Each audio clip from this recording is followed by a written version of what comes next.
Welcome, everybody, to Confessions of a GroupX Instructor podcast. I have one of my best friends in the whole world on as our guest today. Mickey, hi, thanks for being here. Hi, Ellen. Thanks for having me. Okay, I have to set the stage for people. First of all, it's very weird for me to be having a conversation with you like this because we are so close. This feels so formal. So, Mickey and I go back to the very, very, very beginning of um, my fitness journey for the most part. Well, my group fitness journey, I should say. I like to refer to you as my first boss, although I did have one wonderful boss before you. Remember Sherry Merritt? Mhm. It's wonderful. And she was the first person that hired me, and I loved working under her. But then I ended up very soon after working for Mickey. So I want to like say a few things about that. I have often referred to you as like the person in my life that like built the bridge for me. And I'm getting like a little emotional about it. I I'm so proud of my life and what I've accomplished in these last few years. And I often think of you as being like one of the very few people that, but for you, I wouldn't be here today. You were such a good boss. So first I remember when I was like wanting to get hired by you for 24-hour fitness, I think I was pregnant with Jesse and I thought that it was going to be a problem. Like I thought you weren't going to want to hire me because I was pregnant and you certainly did not mind at all. Um, but you were the kind of boss that gave me good feedback. I actually have tried to be the kind of boss and leader um, that you were to me. I try to give direct, honest feedback in a kind way that helps people improve. Um, and so, anyway, so Mickey was my first boss. We became friends at some point in there, very, very, very close friends. So we were able to navigate that relationship of like friendship hat and also, boss and subordinate hat when we needed to. And I'm jumping all over the place, but I eventually took over your job when you moved to Portland, which we'll get into when I ask you to tell us kind of your story and your journey. But some of the things that I kind of stand out for me is some little tiny stories about you are one, I remember when someone took my cycle class and they didn't like me. And I remember that you made them keep coming to my class.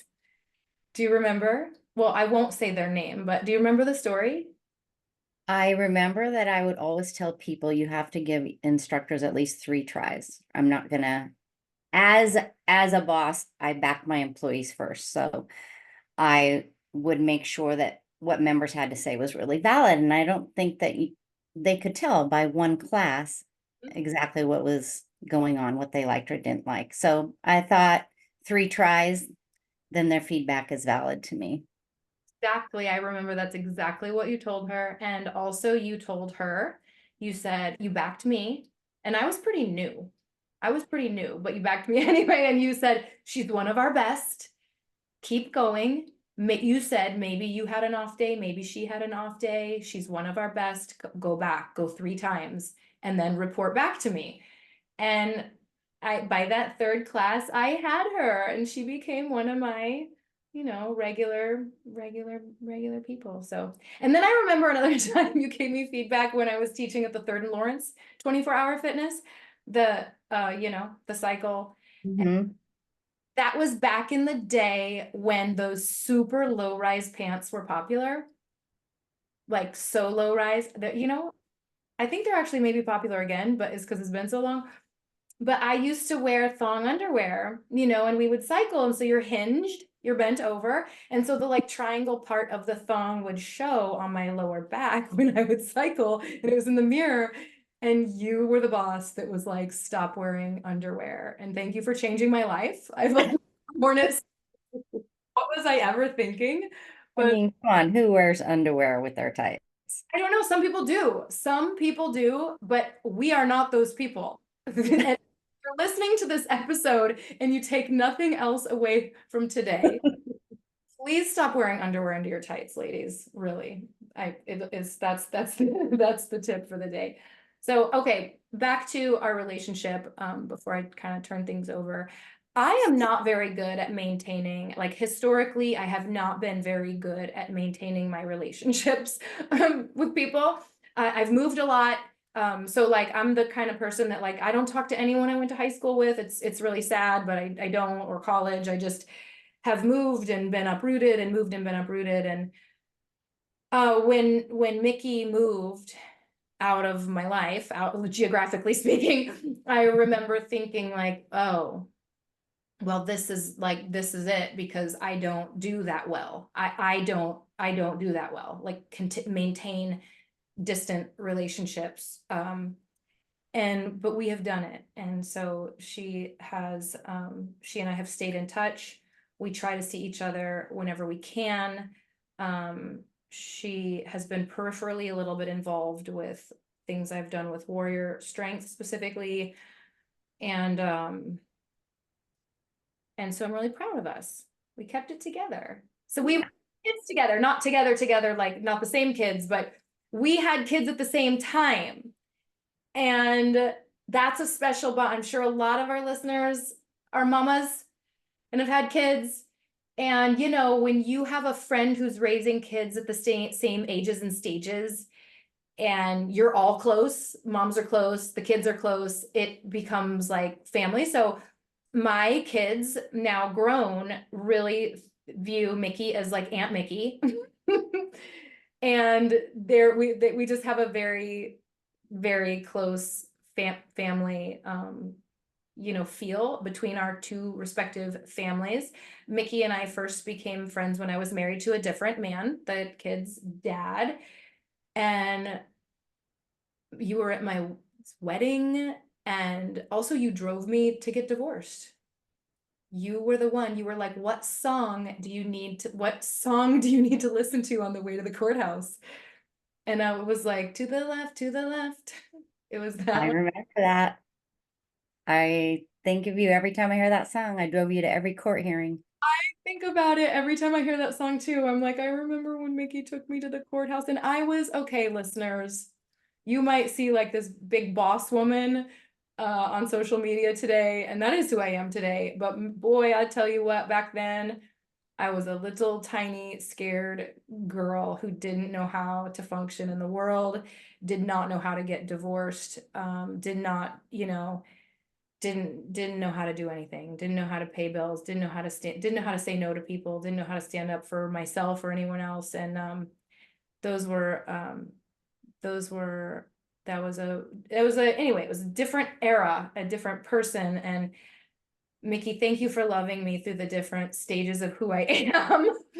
Like, you've been there, she's been there for me through it all, through seasons of the valleys, and seasons where I went without, and through seasons of plenty, and you know, mountaintop experiences too. So that's just a little bit about our background. But Mickey, tell our audience who doesn't know you, like maybe a little bit more of, I already said you have these 3 girls and a husband.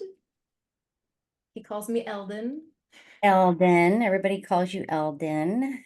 Well, first of all, can I just back up a little bit to something you were just talking about, which is the point in your life where you didn't have all the confidence you have now. And I remember when Ellen started teaching for me, I would go home and I would say to my family, I don't understand. This is the most beautiful girl I've ever met.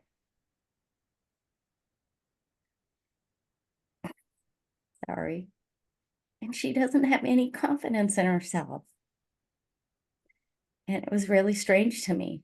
And so I think that's a really good example of you can't make up people's stories, you know? You can't look at them and think you know what's going on inside them or how they're going to behave. And I think that will apply to what we're going to talk about later as well. So anyhow, I started in the fitness industry back in high school. I got coerced into taking over a pregnant woman's teaching job.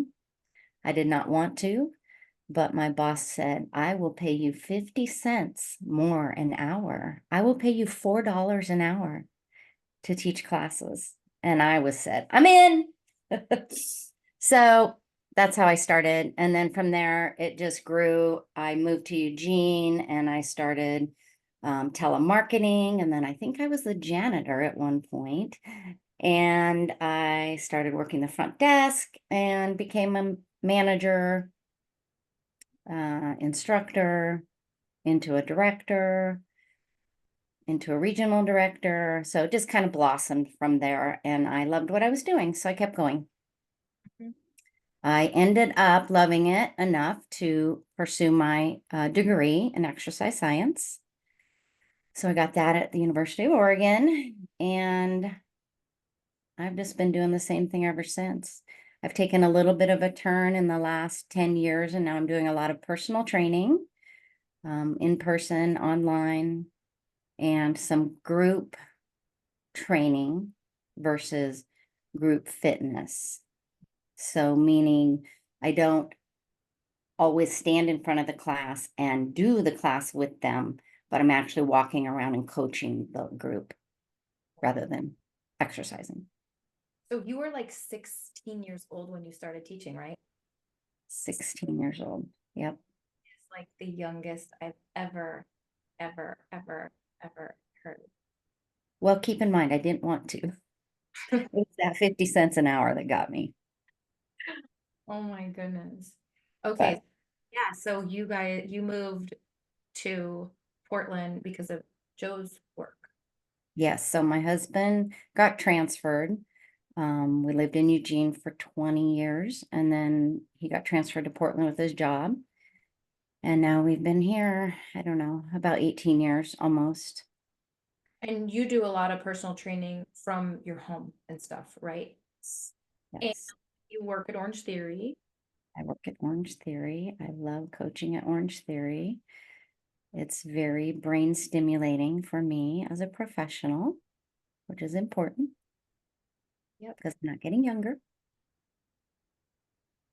So, I'm gonna take like a big, huge turn here and talk about what we're here to talk about today, which is navigating seasons of grief and loss. And you're one of a few people that I've wanted to do this topic this whole year that we've been doing the show.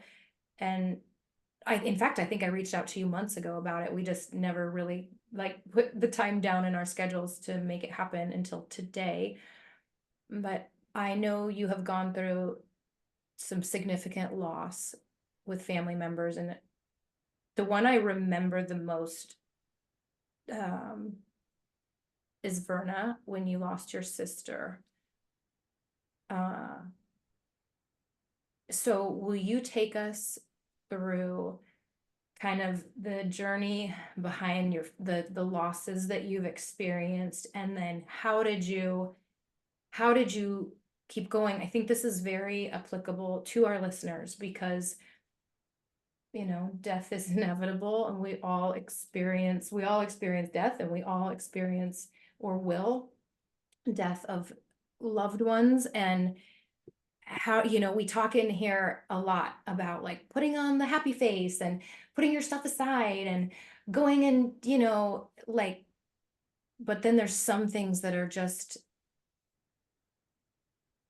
like so much grief, where it might not be so simple as just slapping on that happy face and going to teach. So we've never gone this place with the show before, and I appreciate you being willing to kind of take us through. So tell us kind of about the losses in your family, and then how they impacted you specifically, like as a professional. Okay. So, first of all, both my brother and sister were diagnosed with Hodgkin's disease. And it was back in the early 80s where they really didn't know what they were doing to treat them. And so they would radiate the entire trunk of people rather than just the spot of cancer. And in the long run, that decreased the life of all their organs, right? It basically fried them like a tanning bed fries you, but to thousandths degrees. So my sister passed away. They both did get another 30 years of life, which is wonderful. They overcame cancer. But then as their organs started to fail, they just basically both passed away. My sister passed away in 2005, and I remember going to visit her. She was on an oxygen tank, and I was in denial. I just thought, she'll come out of it, or maybe she'll have an oxygen tank sometimes here and there, but it'll be okay. And I sat with her for a few hours, and then I went home, and then a couple of days later, my brother called me and told me that she had died. So that taught me a pretty big lesson that I'll share with you when I get to my brother. I went and taught my class that day. I don't know if that was me being in shock or I don't know what else to do. I feel like I remember that day. One of the first things I did was call you and tell you. That's what I remember. But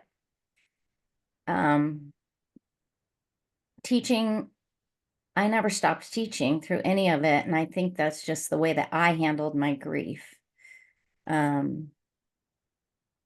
To go and make others feel good is what made me feel good. And so I just did it. I kept going. And then in 2014, kind of the same thing happened with my brother, but I recognized what was happening and I was not going to let it be the same. I knew what was going on. When they transferred him to Portland to a hospital, I went and sat with him every single day and talked to him and just did, what I could to hope and pray that he would get better. But if he did, it was not going to be the life he wanted. So I ended up getting to be with him when he took his last breath, which is very, very powerful. And what I learned from my sister is that you go and you be with your person and you say everything you've ever wanted to say to them, even if you don't think they hear you or understand you. Hearing is the very last sense to go when someone is dying. So they can be laying there hardly breathing, but they can hear you. Their eyes might not open for days, but they can hear you. So that's what I did. I said everything I needed to say, and I was with him, and I gave him permission to go. That's also another very powerful thing that you can do for somebody that you love. And that was that. I didn't even cry because I felt so at peace. I knew it was coming. I was prepared. And not only does it give you peace and closure in saying all those things and being with them, but I think it gives them that too. So, again, I just kept teaching. That's what felt right and good to me. I don't believe I ever had the desire to get a sub because of that. And I think part of it was me realizing, number one, these are people who didn't have a choice whether they could work out or not. They didn't have a choice to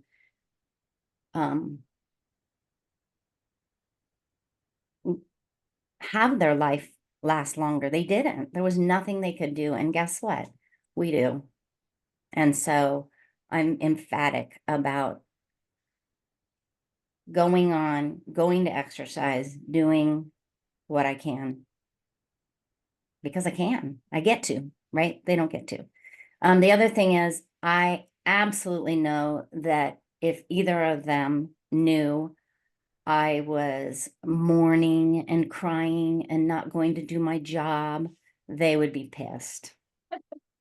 So then there's that, right? There's that feisty Italian blood. They have, I have, and it just felt good. Going to make others feel good is why else do you teach? Mhm. That's why I teach. And so that got me through. And it just doesn't seem like that big a deal to me because it's just me. It's just what I did. Yeah, I remember all of that too. I remember that it wasn't really the cancer diagnosis. It wasn't really the cancer. It was the radiation, the lack of protection and what the radiation did basically to the all their organs, but the lining of their heart particularly, right?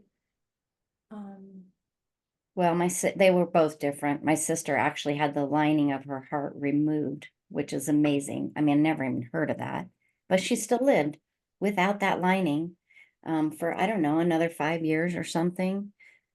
But basically, just the liver stops working, the kidneys stop working.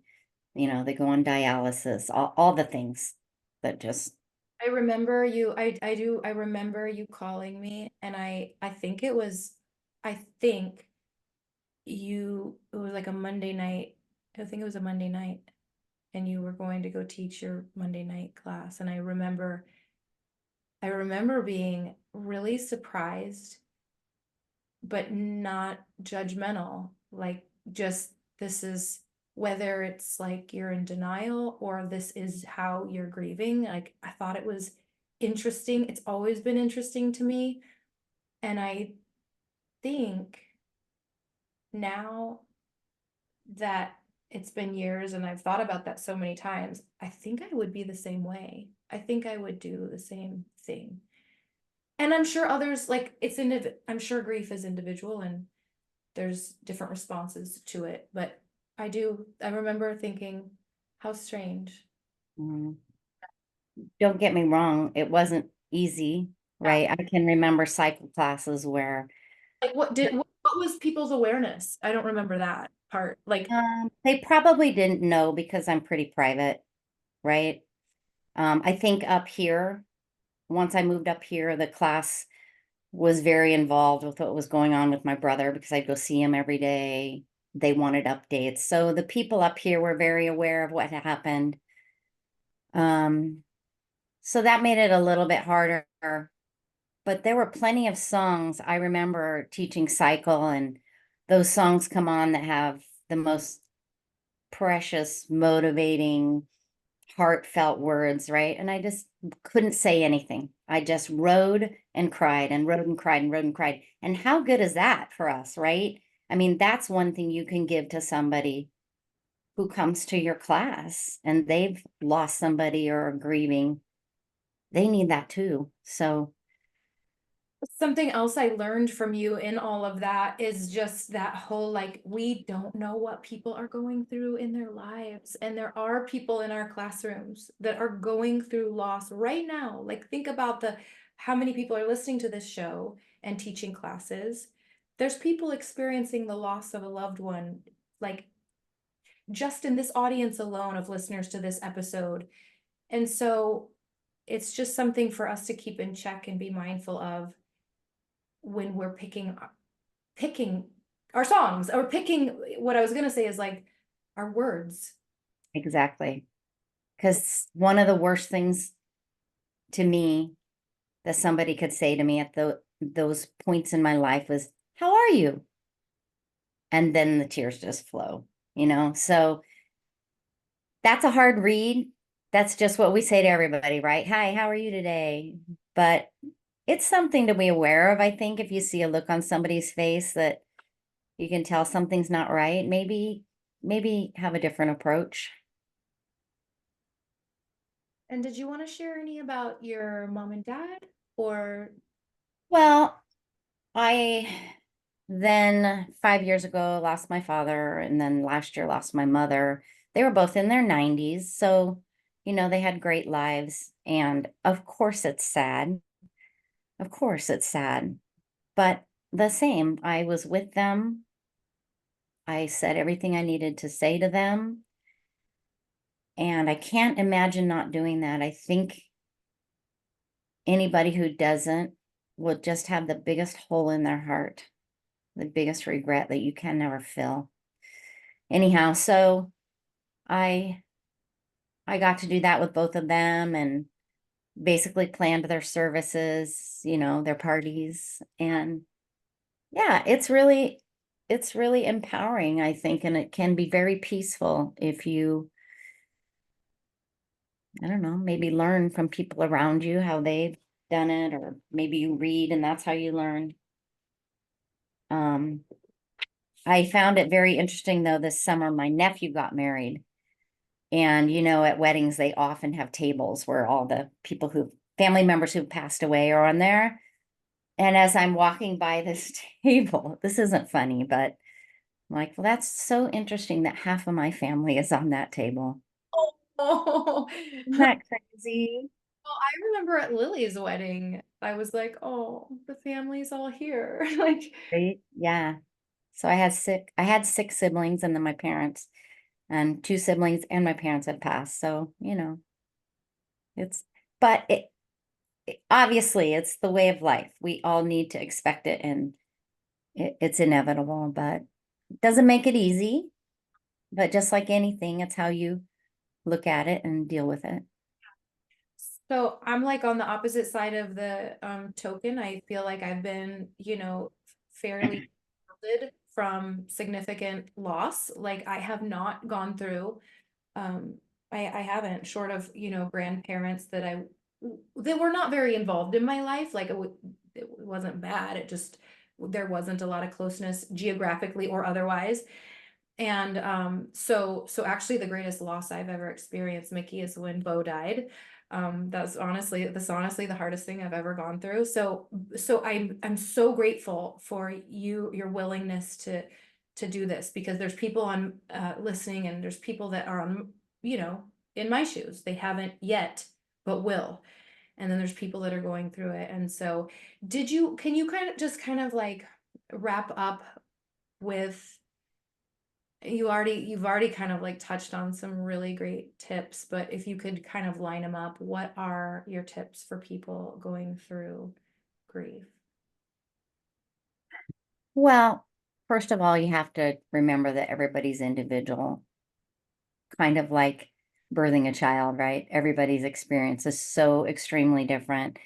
But for me, um, I do believe if you can get to the person, I mean, if they live far away, you got to get there. If you haven't spoke to them in years and years and years, you got to get there. If you're not getting along, you need to get there.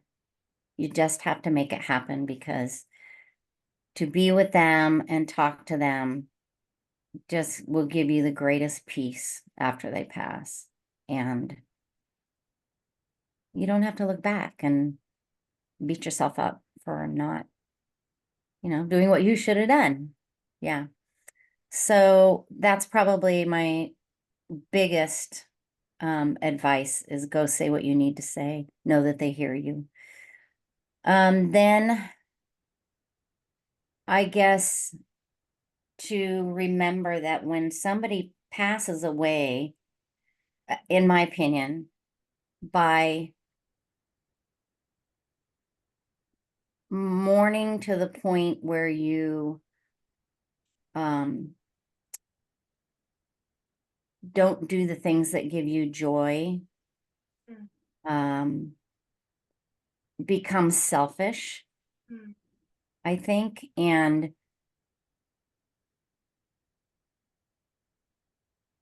um, oh, I lost my train of thought. It becomes selfish. You're sad for yourself because they've passed away. They're not sad. And of course you need to be sad. I'm not saying that's not sad when somebody passes away, but it's just something to think about. Um, would they want you being super sad and crying and not going and doing your job? And then our job, I mean, what a privilege that we get to go and we have all these people we can make feel better and smile and not, I'm more interested in their mental health than their physical. So if I can make people feel good and relieve stress and grief and all that, that's why I'm there. And I don't need to stop doing that because I'm selfishly mourning. That helps me mourn. That helps me feel better. So I guess I would secondly say to look at how you're mourning, look at how you're grieving, and could you do it differently to make you feel better? What else? Yeah, and part of being unselfish is just that you go and you help them out of their grief. Maybe they just had somebody pass away too. So Hmm. I guess those are my top two. That's good. Is That's that two? I think it was two. 2.5, maybe. I liked when you said like that your siblings would be mad at you if you just curled up in a little ball and Yeah. stopped doing. Well, I mean, I think about myself too. I want when I pass away, I don't want people to stop doing what they're doing. Yeah, yeah, yeah. You are still living. Go live. You're lucky to Yeah. be able to live. I love that thing. I love that when you said that earlier too about like that we get to, we still get to go get breathless every day, get Hmm. skin, you know, Yeah. tie up our gym shoes and go. We still get to. And, you know, let's not squander that or take it for granted. I think it helps you put your little aches and pains in perspective. You know, you're being upset with your kids because they're not cleaning their room. You know, it does me. I mean, the little things don't get to me, as you know. That's true. You're pretty chill. She's more chill than me. All right. So, okay, we wrapped the show up with a confession. Mickey was like, I don't know. I have so many. I don't know. I don't know what is what are you gonna confess? Or it could be like a story. It could be like some little anecdotal thing. Um, what do you think? I don't know if I have a good story. Ew. I'm sure I have lots of good stories, but guys, I'm in my 50s. I don't have much of a memory.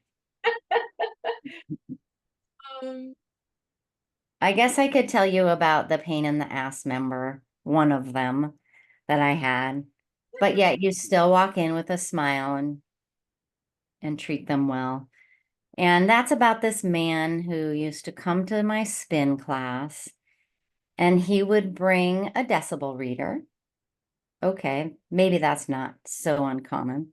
He would also bring, I don't even know what the tool is called, but it measures temperature and he would put it on everybody's wheel at the end of spin class and he'd let them know if they were working hard or not, because if the temperature on the bike isn't up, you're not using enough resistance. oh my goodness. So he liked to think he ruled the roost. He'd bring his own bike seat because, it needed to have a split in the middle so it didn't smash his balls. And yeah, he was an interesting character, but we need them all, right? They all need exercise and Right. That is a good one. And just so the audience knows, I know who she's talking about. Classes too. Well, it has been such a awesome time to reconnect with you like this. Usually it's at your kitchen table or mine. Usually she's giving me coffee and some baked good that she made. And there's kids and animals and sometimes a husband or two floating around, but I'm actually, it's a gift to me to be able to share my relationship with you like this to the world. And anyone who knows me well already knows who you are. So, but to the rest of the world, if you don't know me well, this is Mickey, and she's been a major influence in my life and then friend. And I took over her job when she moved. And so that was my little foot in the door into management and leadership, and has been an important part of my personal and professional growth too. And so, anyway, we're stuck for life. However, how Yay. long our lives are, we're stuck to. Fine by me. All right, everybody, thanks for listening. Oh, before we go, Mickey, where can they find you? I can put links in the show notes, and I will, but do they want to, what if they want to get involved? Do you do online personal training? Like, do I, class? someone's here. The dogs are barking. I do online personal training, online classes, and in person. Yeah, she's in a suburb, a fancy, fancy, beautiful suburb of Portland, Oregon. And Mhm. we can put the links and to how to contact her in the show notes. So yeah. Perfect. Yeah, her Thank you for having me. coming. And the dogs, perfect timing on the dogs. They're like, Mom, let's go. Enough. All right, everybody. Thank you so much. Don't forget to subscribe, rate, and share this episode. Bye. Bye.